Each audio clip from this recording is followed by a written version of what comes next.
So what's good, TMG fam? It's your boy Ellen. I'm back with another reaction. How y'all feel? Welcome back to the channel. Salute. So listen, man, hate it or love it, you know we gonna discuss it. And how is this movie going to end? I feel like we're in a movie right now. Some days I feel like the simulation is messed up. How is this gonna end, man, with everything going on, bro? From the drones to the tragic incidences that have taken place in New Orleans and Queens, to the Trump hotel, the Cybertruck exploding out in the front of it with the dude inside. Where are we headed, fam? I don't know. But here, we're gonna try to make some sense of it and figure it out, starting with this FBI official who has his theories about what's going on. Reporting this for quite a while, since November 22nd. So I just hope that the FBI, which is probably the lead agency in this, has actually been working this for quite a while. But that wouldn't explain why the drones just keep on coming. But I think it's mainly a counterintelligence issue that needs to be resolved. First and foremost, there's an arsenal there, a military arsenal there, where a considerable amount of research takes place on small arms and explosives. It's a very important facility, Army facility. And, you know, we know how aggressive the Chinese have been over the last few years with the balloons. So I'm interested in hearing more about these drones and why they're not doing something to stop it. Balloons? We're back there now with the balloons. What was that, 2 years ago, a year ago, whenever it was, we shot that balloon down? I guess we could trace this back to saying that's when things started. Maybe before then. I don't know. But balloons, that's what we're bringing back to the forefront. To be honest with you, I don't care to hear nothing about a balloon. I don't care to hear nothing about a spy balloon at all, bro. So we're learning more heartbreaking details about some of the 15 people killed in the New Year Day terror attack in New Orleans. First father of two, Reggie Hunter, was on Bourbon Street celebrating the start of 2025 with his cousin when he was killed. That's according to his family. And the New York Post reporting that Louisiana native Tiger Besh was in his home state for the holidays. He is a former Princeton football player. And 18-year-old Nakira Dado had just graduated high school. She had reportedly snuck off to Bourbon Street to ring in the new year. She had been pursuing a career as a nurse and was described as a ball of sunshine. Nicole Perez was celebrating with friends. She leaves behind a 4-year-old son. Other victims identified include Kareem Badawi, a recent graduate from Baton Rouge Episcopal School, and Hubert Gothrow, whose family shared on social media that his remains were found at a medical center after being reported missing, and 25-year-old Matthew Tenadori, who worked as a technician at the Superdome in New Orleans, where the Sugar Bowl was supposed to be played last night. The other victims' identity have not yet been released. Bro, this is messed up. This is messed up. I say that because that could have easily been any one of us. I was recalling the moments I was down there on Bourbon Street, bro. That could have been any one of us. This is messed up, fam. And all of them were so young. Whole life ahead of them. Girl just graduated high school. Whole life ahead of her. Like, this is messed up. We're keeping their families in our prayers this morning. Just horrific. And so many of those lives lost way too soon. That young man, a graduate of Princeton, a football player, and a girl who just simply went out to go have fun on New Year's Eve. Just horrific as we continue to learn more details. And a reminder that there's 15 dead, so many more suffering really serious injuries. And we really are anticipating an update on all of them as soon as possible. A stark and painful reminder of the consequences of terrorism. Let's bring in Louisiana Governor Jeff Landry live from New Orleans. Governor, we want to get to the very latest, but as we just read those names, bringing home the realities of the tragedy that occurred just over 24 hours ago, take your governor hat off for me. How is this impacting you? Yeah, look, taking my governor hat off and putting my father hat on, I can tell you it's a somber day here in the city and around Louisiana. I mean, we have parents that are going to have to, that are making funeral arrangements as we speak, that are waiting to have their loved ones released to them. And again, I mean, each of those is a reminder of the terrorism that exists and people and the evil out there that they want to afflict on America. And so, again, we continue to have an outpouring of prayer and support for those families. Again, as you walk through that list, a lot of those are Louisianians. I'm going to be going over to the crime scene again this morning and walking through it. Hoping to maybe reach out and talk to some of those parents as well, and to make sure that they're getting the support that they need so that they can start to work on some closure. And but again, you know, it's prayers and support, and the only thing that'll get them through is our faith. You know, Governor, we're praying for your state. I'm from the state of Texas, and so we're neighbors. Know Bourbon Street all too well. It's known as a happy place, and you can have a good time there. I want to get your thoughts on the investigation. There's a lot of back and forth about the state of emergency, but still having the game as well. We were told that there are co-conspirators that are out there. Based on the information that you're getting, is there still a threat of people that helped this guy do this out there in Louisiana? Look, I think one of the most important things is to make sure that each one of those victims did not die in vain. All of them had come to the city in order to enjoy the city, in order to enjoy some entertainment and ring in the new year. Y'all had a guest earlier who was an eyewitness who said the same thing, is that we can't live in fear. We need to be able to live our lives. And what we plan to do is ensure that as we remember those folks, that we put New Orleans back in a position where people can come and have a good time. And I bet some of them people didn't even want to go. Probably was like, you know how your friends hit you up? Come on, bro. Come on, bro. You always sitting in the house. At least that's what my homies said. Bro, you always in the house. Come on, bro. Like, we all getting together, the fellas. We just gonna go down here, man. Go to the game. Hit Bourbon Street up while we down there, and then go to the game, and then come back, bro. Like, I know the conversations, fam. Like, bro, it's just, man, bro, why? This is messed up. I believe that the city, I'm convinced that the city is safe. Look, this can happen in any city. But I issued an executive order, an emergency declaration. We've got 100 military police officers that are on the ground. Our sheriffs from around the state have sent additional resources. The FBI has been pouring resources into this city since yesterday. We're getting some more today as well. I'm hoping to give the media an update on that, hopefully mid-morning. We're hoping to have more information to be able to give to the media. We want transparency. We want the answers. I know that there are a lot of people out there that want the answers, why, what happened. And we're going to get to those, but we want to make sure that we don't impede the investigation as we move forward. Governor, Sandra here, thank you so much for your time this morning. We know there's obviously a lot happening right at this hour as far as the federal investigation on the ground there. But to your point, in your words, you're hunting the bad people down. There was a suggestion that there are more people involved, that this was somehow a coordinated effort. What can you tell us about that right now?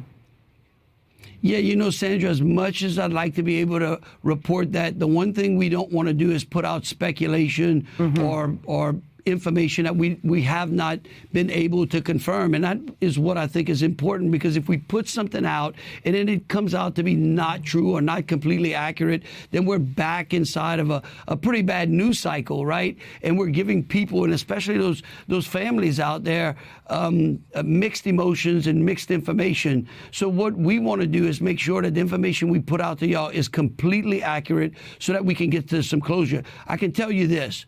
We're going to ensure that everyone who is involved in this horrific act of terrorism is going to be held accountable. Conspiracy theories are swirling in the United States tonight after thousands of sightings of mysterious drones. A growing number of authorities are calling for answers, with the unidentified objects attracting attention across the country.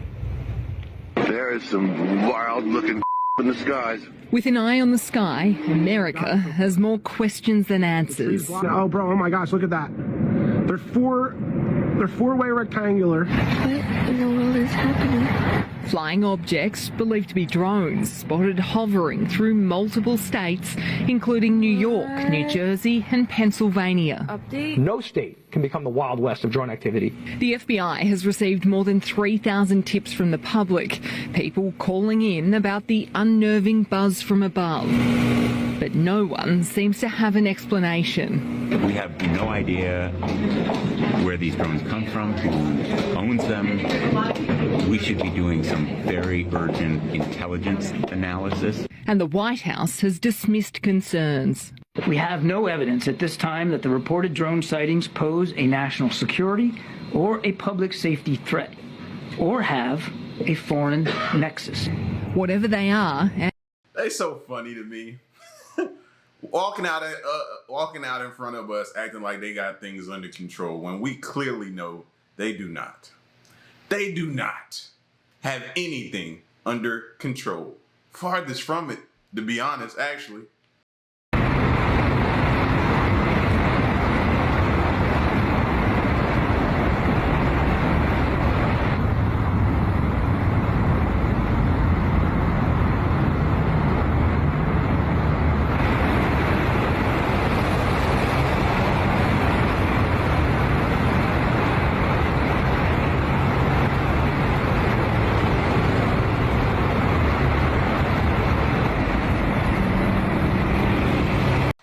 About to witness a head-on collision right there. Anybody else?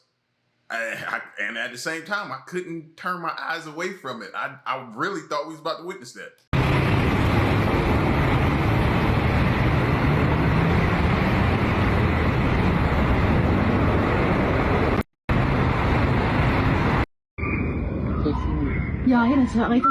Wow. Wow.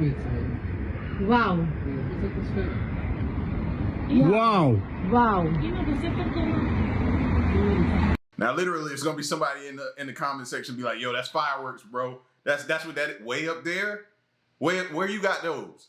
You had to go to somewhere and get those. South of the border?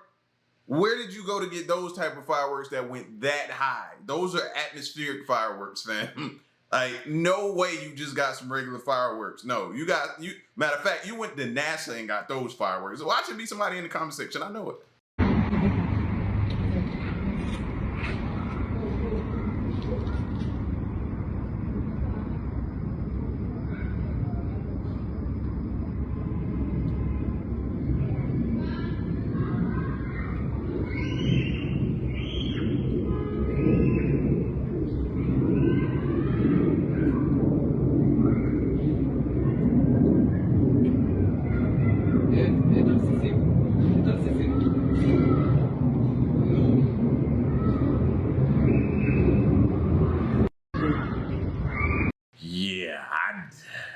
Meteors, drones, orbs.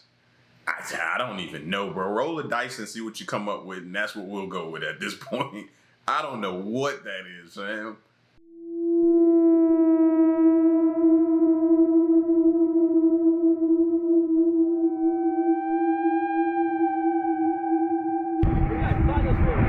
You want to tell me what that is?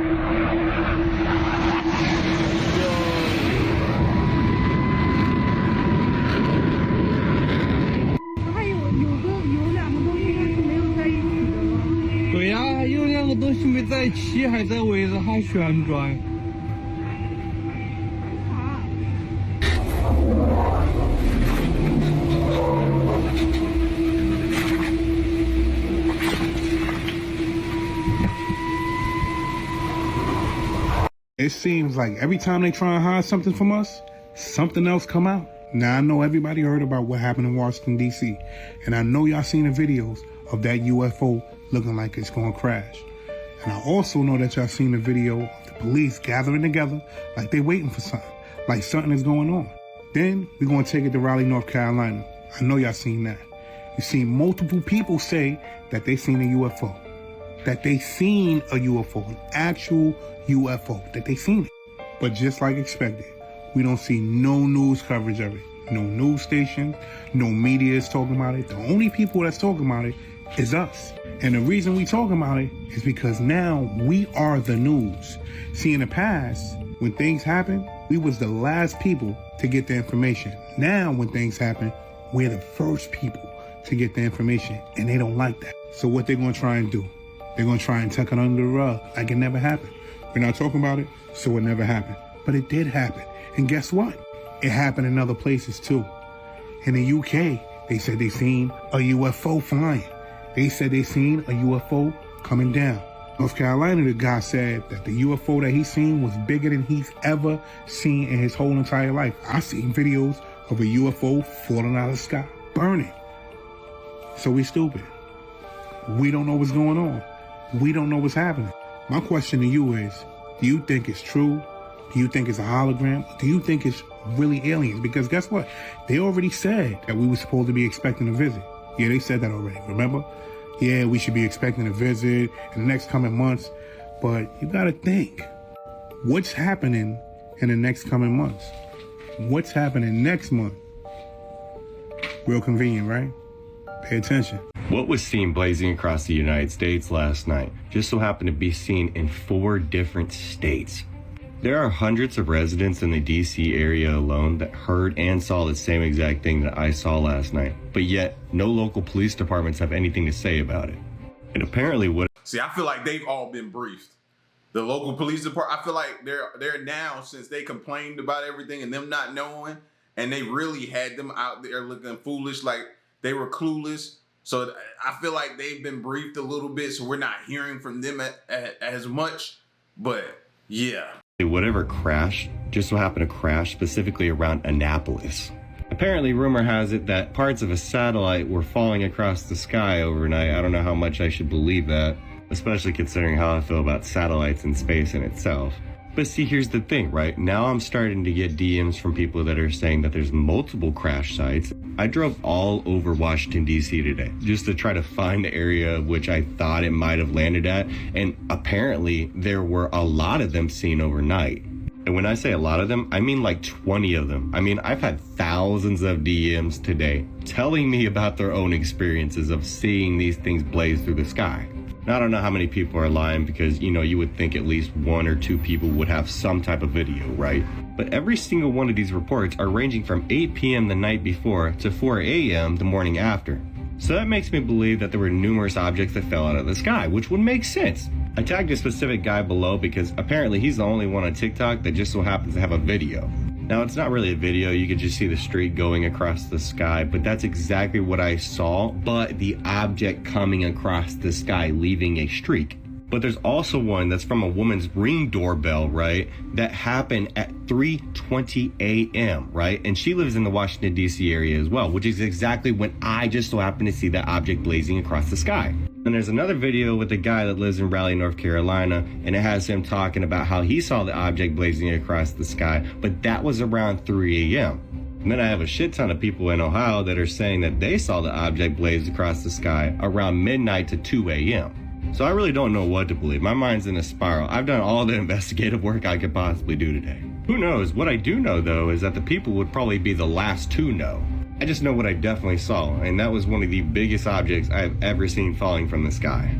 What was seen blazing across the... Yo, they gonna hit us with the little flashy thing off of Men in Black, you know? Or that's probably what they've been doing with those lights that are on those drones and orbs up there. And we look up at them, hitting us with the little flashy thing. Now, we don't know what they've erased or injected into our brains at this point.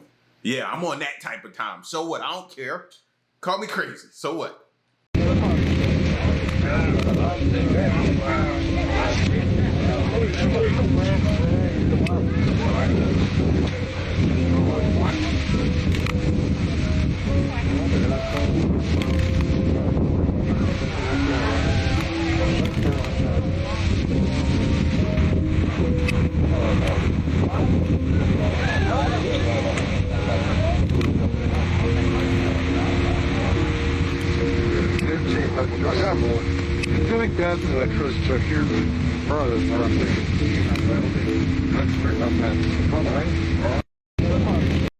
All I'm gonna say about that is I hope with every fiber of my being that that's a movie set. I hope that's a movie set. There's nobody who wants that to be a movie set more than me, bro, because if that is not...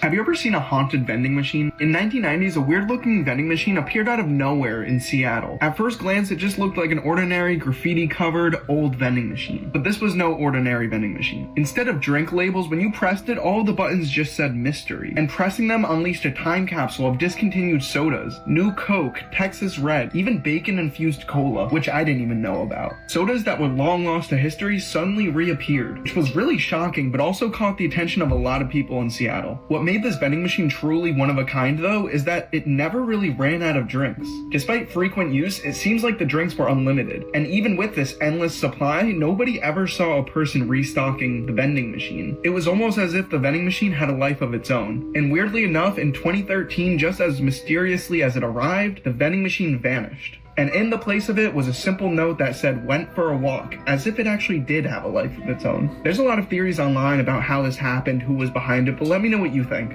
And Bryn, you have been diving into the suspect's background. What have you learned about him? Yeah, Aaron, this was no career criminal. As we've been learning from law enforcement, there were no prior arrests of him. They really weren't on, he wasn't really on their radar. And what we've learned is that Mangione really went to some of the best schools in this country, comes from a prominent family in Maryland. As far as those schools, we know he graduated in 2016 from Gilman High School, which is an all-boys school. He was valedictorian of his class, where he gave his speech at his graduation. Then he went on to the University of Pennsylvania, where he also graduated with a bachelor's and master's degree, computer science as well as mathematics. Extremely smart, told his newspaper there that he wanted to learn how to code because he wanted to make his own video games. Extremely smart individual. As far as the family is concerned, we know that his grandfather was a real estate mogul in that area. I want to hear him speak so bad. I want to hear him like speak out about what it is he was going through, dealing with, what made him, you know what I mean, do this. Like, I want to hear from him, man. Like, oh, I can't wait till he either takes the stand or does an interview of some sort or speaks to somebody. Maryland, and that his family owns a bunch of nursing homes. They also own a bunch of country clubs. So really interesting pieces making up the framework of who Luigi Mangione is. We also have found a Goodreads account where he talks about the Unabomber, Ted Kaczynski, and essentially says that he's a political revolutionary. And this is all being scrubbed right now as we speak, his social media accounts, as again, investigators are still trying to figure out a motive in this case. Aaron? All right, Bryn, thank you very much. And out front now, RJ Martin, the owner of Surfbake HNL, Honolulu, a co-working and living space in Hawaii where Luigi Mangione lived around 2022. So, RJ, I mean, you and I are speaking here in a conversation that hours ago you never in your life would have thought you would be having. Were you shocked when you learned that your friend was the suspected killer? Beyond shocked. It's unimaginable. You know, I was roommates with him, friends, hiked, went to yoga. He was, did his best to be athletic, and unfathomable, knowing the kind, person that I saw and knew. So when did you meet him? Well, actually, we have an interview process because when you throw a bunch of people living together, you need to hopefully make sure they work well. And I interviewed him before he moved in. He works in tech. He has a remote position. He was looking forward to living in Hawaii and being healthy. He was excited about getting to know new people, experiencing new culture. And did he, all right, so I know this was back in around 2022. So you're coming out of COVID. I'm curious, RJ, did you know where he was working remotely or why he had suddenly decided to decamp to Honolulu? Was there sort of any break in his life or anything that you ever became aware of? No. It's very natural. Our members all have remote jobs, and Hawaii is one of those places that many people would love to live. So we provide kind of an all-inclusive living experience, so it makes it easy for them to move to the islands. Okay, so I know you considered him from your interactions with him, the time you spent together, as someone who would be a lifelong friend. What was he like when you knew him? And I know you shared some pictures with us as well. I mean, in terms of how social he was and the sort of interactions that he would have had with the other people in your co-living community. Yeah, he was a very thoughtful person, communicated really well, was friendly, had good relationships with everyone. He was even, in some ways, a bit of a leader. He helped spearhead a book club that we started just so we could, keep those intellectual pursuits alive from back when we were in school. So you mentioned that he was into health. How did that manifest himself? And you mentioned you went hiking together, things like that. Can you tell us more about that? Why he cared about health? And I understand also that at one point you did become aware of some issues with his back. Yeah, so when I first interviewed him before he moved in, I remember he said he had a back issue and he was hoping to get stronger in Hawaii. So he's always focused on trying. When he first came, he went on a surf lesson with other members, and unfortunately, just a basic surf lesson, he was in bed for about a week. We had to get a different bed for him that was more firm, and I know it was really traumatic and difficult. When you're in your early 20s and you can't, do some basic things, it can be really, really difficult. Did he have any conversations with you then or even afterwards about that issue? And I mean, his back, how he hurt it? I mean, obviously anything to do with the insurance process of it? I don't. The only thing he ever mentioned, he mentioned, I need to go back to see my doctor and then I'm going to have surgery. I encouraged him and brought him to yoga classes. He would do calisthenics on his own. I know he was really focused on being strong and healthy, but it also weighed on him that he knew that there was an impending surgery. So did you, in the context of all the books that you were reading and the book club that he was leading, did you have conversations about any of the issues that, we now even see in the writings that he had on him when he was arrested? I mean, did he talk about, not even as maybe as specific as health insurance, but capitalism, anything of that nature? I apologize. I haven't read any of the media that's happened. I heard about it when a reporter called me. So I'm not familiar with what his writings were, but I know we talked about social issues and we talked about how to improve the world. And we talked about, issues that are, say with capitalism or with the healthcare system or with housing or the food systems. It wasn't, anything specific. It wasn't like he had an axe to grind or he was even upset or angry about a particular issue, or they were just natural intellectual conversations that you have when you're inquisitive.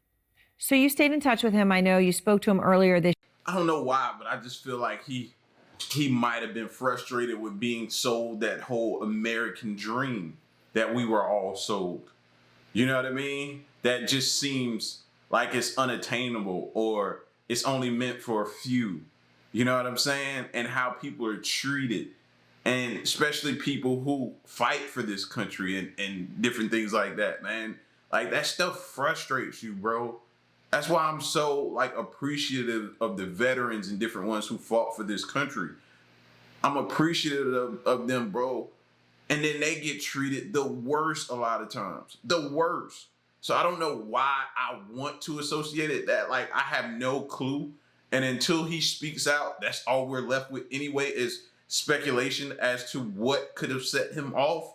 You know what I mean? But that's one of my things I've been thinking about, hearing that how he was with social issues, how he went to school, got his bachelor's, doctorate, whatever, what all he obtained, everything he was doing.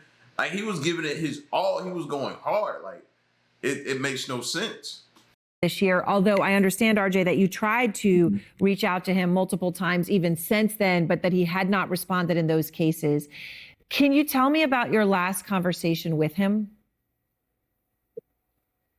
Mostly just text messages. So I knew he was going to have a surgery. So earlier this year, I checked in with him. He confirmed that he had surgery and he sent me the x-rays. It looked heinous with just giant screws going into his spine. After that, he called me once. I didn't pick up. We kind of texted a little bit, but we, unfortunately, I feel terrible now. I wish, I would have made more of an effort to communicate with him. Did you ever have any conversation with him where he brought up anything like guns or anything in that area? Never once talked about guns, never once talked about violence. He was absolutely a not violent person, as far as I could tell. Yeah. So RJ, in all of this, as you're just struggling to get your head around what happened here with someone, that you had considered would be a lifelong friend.